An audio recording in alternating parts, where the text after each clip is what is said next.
Bausparen, Lebensversicherung, Riester-Rente. Wie sinnvoll sind diese Geldanlagen wirklich? Das sehen wir uns im heutigen Tippvideo an. Dem herzlich willkommen bei Faszination Freiheit wie jeden Freitag.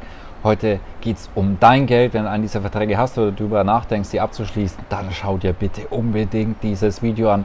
Ich habe heute einige Verbrauchertipps für dich vorbereitet. Und hier, ja, Community fragt, Thorsten antwortet. Wir bekommen sehr, sehr viele Fragen zu diesem Thema. Wir haben einmal so die wichtigsten, die, denke ich, für jeden interessant sind, die in diesem Bereich investieren, hier zusammengefasst. Und das sehen wir uns heute einmal gemeinsam an. Und übrigens, viele Grüße hier gerade aus, du merkst es vielleicht schon, hier aus einem meiner Lieblingsländer, Brasilien. So, jetzt lass uns aber direkt losstarten mit der Frage Nummer 1. Und zwar von J. Müller. Vielen Dank für deine Tipps. Wie sieht es mit LBS aus? Meiner läuft seit 10 Jahren, ist bei ca. 3.000. Ist es wichtig, in den Krisenzeiten den zu kündigen? Vielen Dank für die Unterstützung. Also schauen wir uns das mal an und vorweg. Und das gilt grundsätzlich für alle Papierwerte. Bausparen ist einer davon.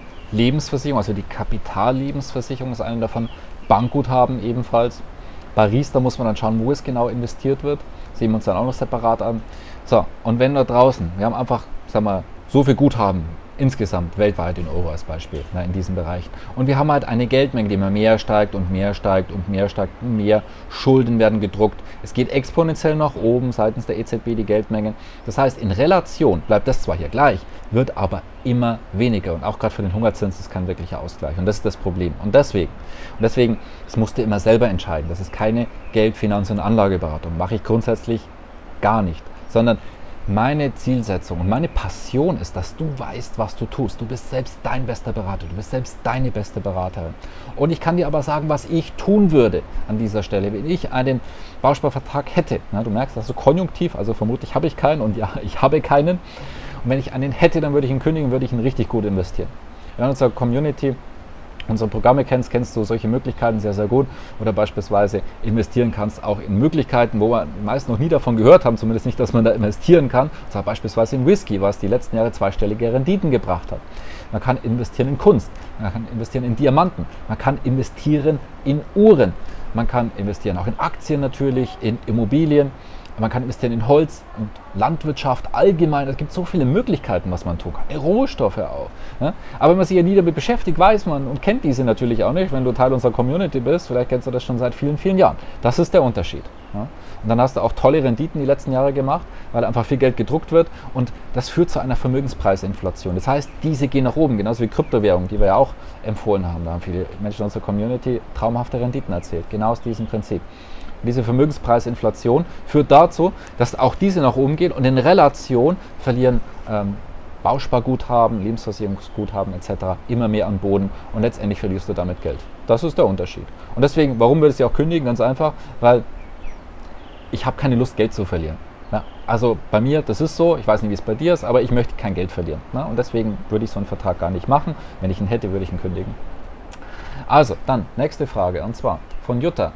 Mache mir sehr viel Gedanken über dein Thema und sehe mir jedes Video von dir an. Wunderbar, das ist schon eine sehr sinnvolle Sache. Lebens- und Rentenversicherung sowie Bausparverträge sind tabu, das ist mir völlig klar. Was denkst du über die Riester-Rente? Mein Sohn und meine Schwiegertochter haben jeweils einen Riester-Vertrag. Fällt der deiner Meinung nach unter 314 VAG? Also schauen wir uns erstmal an das Thema Riester. Riester ist ein Sammelbegriff. Das heißt, ein Riester-Vertrag kann sein im Bausparguthaben, im Bankguthaben. Er kann sein in Lebensversicherung, also Kapitallebensversicherung, kann auch vorgebundene Lebensversicherung sein oder generell ein Fondssparplan. Also es kommt ganz darauf an. Die einzige wirkliche Sache wäre ein Fondssparplan. Ja, aber das Problem ist die Garantie. Eigentlich eine gute Geschichte. Ne? Also das heißt, das eingezahlte Guthaben und Zulagen muss dann Rentenbeginn zur Verfügung stehen, aber durch die Niedrigzinsen und die halt sicherstellen wollen, dass auf jeden Fall das Kapital da ist, gehen die halt in festverzinsliche Wertpapiere, was halt offiziell als sicher gilt. Seitens der Politik und Banken etc.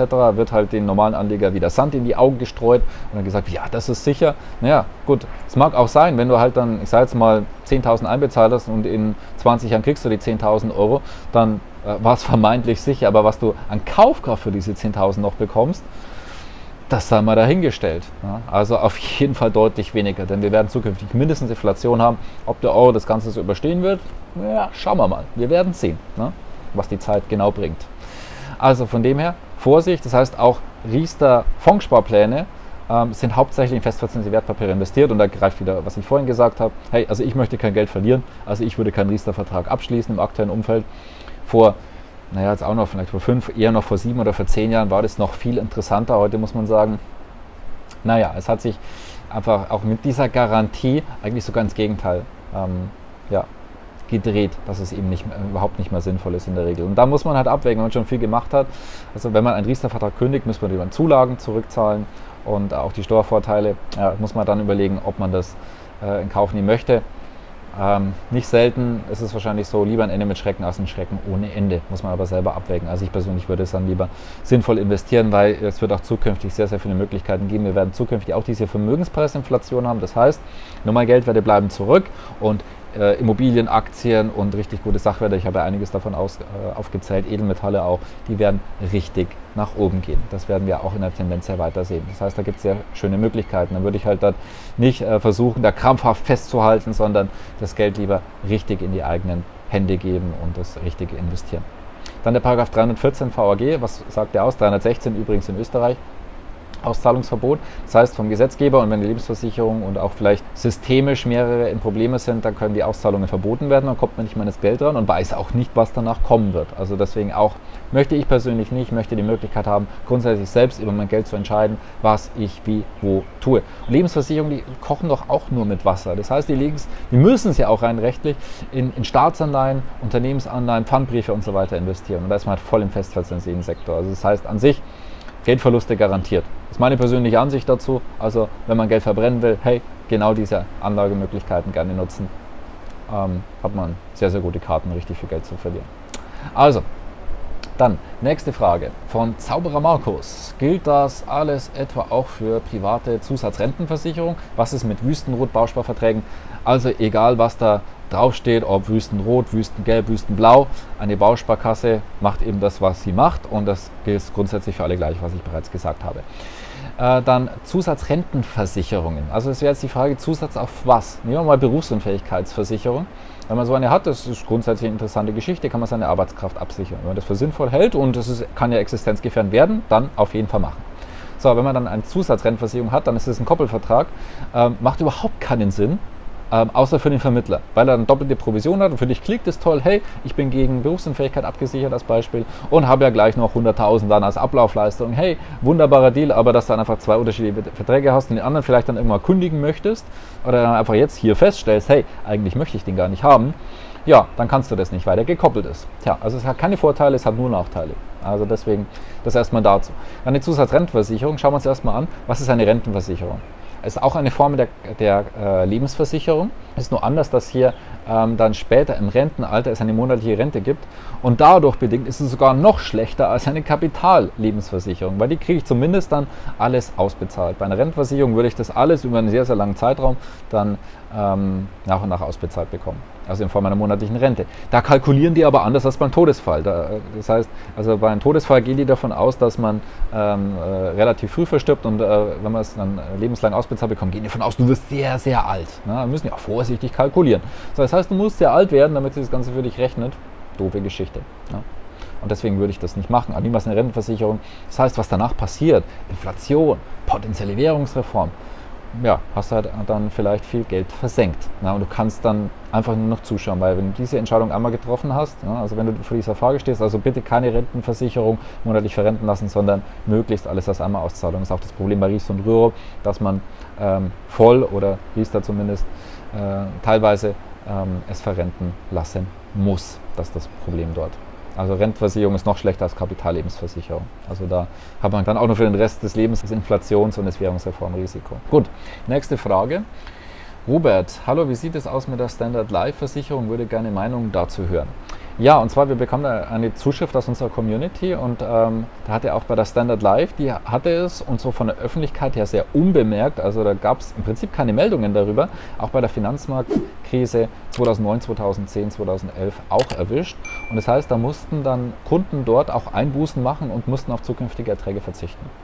Das ist das, was ich zugesandt bekam, als ich mich auch mal grundsätzlich positiver über die Standard Life oder über britische Lebensversicherung geäußert hatte. Und da bin ich auch dadurch jetzt deutlich vorsichtiger, weil letztendlich auch hier, die kochen auch nur mit Wasser. Die haben einen höheren Aktienanteil, das ist gut und positiv. Das heißt, die sind nicht nur auf festverzinsliche Wertpapiere ausgerichtet, aber eben auch. Und deswegen, ich würde es lieber selber machen. Wenn man jetzt einen Vertrag hat, muss man immer selber entscheiden letztendlich. Muss man auch anschauen, ist individuell, jede Situation ist anders. Ich tendenziell, wenn ich einen Vertrag hätte, wie gesagt, konjunktiv, abkallen, da würde ich es selbst verwalten, in dem, wo ich weiß, wo ich selber investiert bin und was ich hier wirklich habe. Gut, also das dazu. Dann nächste Frage. Richard, habe noch eine alte LV Allianz. Die alten LV haben eine garantierte Verzinsung, sind die auch in Gefahr? Also, deswegen sind die grundsätzlich interessanter. Aber selbst wenn man jetzt in der guten Zeit noch eine Garantieverzinsung von 4% hatte, erstmal Folgendes, da sind die Kosten noch nicht drin. Das heißt, die gehen noch runter. Vielleicht ist eine effektive Verzinsung bei 2,5 oder 3%, wenn man es wirklich effektiv berechnet. Das solltest du wissen. Und dann das andere ist, naja, wenn eine wirkliche Inflation eigentlich deutlich darüber liegt, in ganzen Vorträgen stelle ich ja auch immer die Frage, wie hoch denkst du ist die Inflation? Und so eine gefühlte Inflation liegt erfahrungsgemäß eben nicht bei 2 oder 3%, was wir offiziell hören, sondern viel, viel höher. In den USA bei der Schatteninflation, wenn man der statistische Erhebungsmethode in den letzten Jahrzehnten nicht verändert hätte, hätte man auf einmal eine Inflation von 7, 8%. Und das ist halt ganz anderes Kaliber als 2%. Und auch gefühlt liegen wir da vermutlich deutlich woanders und wirklich eine reale Inflation. Also glaube keine Statistik, die du nicht selbst gefälscht hast. Also das nur so nebenbei. Da wird viel, viel Schindluder dort draußen getrieben. Also deswegen, wenn ich eine hätte, ich würde die kündigen und wer weiß, wenn wir mal wieder eine andere Währung sehen sollten, weil dann ist das Kapital auch, es ist keine garantierte und wirklich sichere Geldanlage. Also das ist einfach nur ein Mythos, der von Politik und auch von der Finanzwelt so eingestreut wurde. Seit 1807 Währungsreform in Deutschland, Österreich, wurden die Sparer letztendlich enteignet und wie sagt man bei Hühnern dann so gerupft. Und dann halt teilweise, ohne dass sie es wirklich gemerkt haben, durch Inflation und teilweise, wo sie es dann offenkundig gemerkt haben in Form von Währungsreform. Das ist der Unterschied. Und dann haben wir hier noch die Frage abschließend und zwar von Matthias. Top-Video, danke dir. Wie soll ich mit der BU-Versicherung bei der alten Leipziger umgehen? Also eine Berufsunfähigkeitsversicherung ist auch eine Form der Lebensversicherung. Nur Unterschied, dass hier deine Arbeitskraft abgedeckt wird. Das heißt, es ist eine reine Risikoabsicherung. Und das ist grundsätzlich absolut in Ordnung, wenn du dieses Risiko absichern möchtest, was ich gut verstehen kann, denn das ist existenzgefährdend, wenn du nicht mehr arbeiten könntest. So, wie gesagt, nicht mit anderen Sachen koppeln. Und das ist reine Existenz- und Risikoabsicherung, genauso wie eine Todesfallabsicherung vielleicht, wenn der Mann oder die Frau alleinig berufstätig ist und falls versterben sollte, dass das Ganze dann eben abgesichert ist, beziehungsweise die Familie. Haftpflichtversicherung, sehr, sehr sinnvoll, auch unbedingt haben. Ja.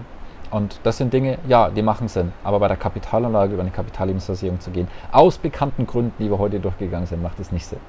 Wenn du dieses Video wichtig fandest, bitte teile es an andere Menschen. Die meisten haben keine Ahnung davon, über was wir sprechen. Dann Daumen nach oben gerne, kommentieren.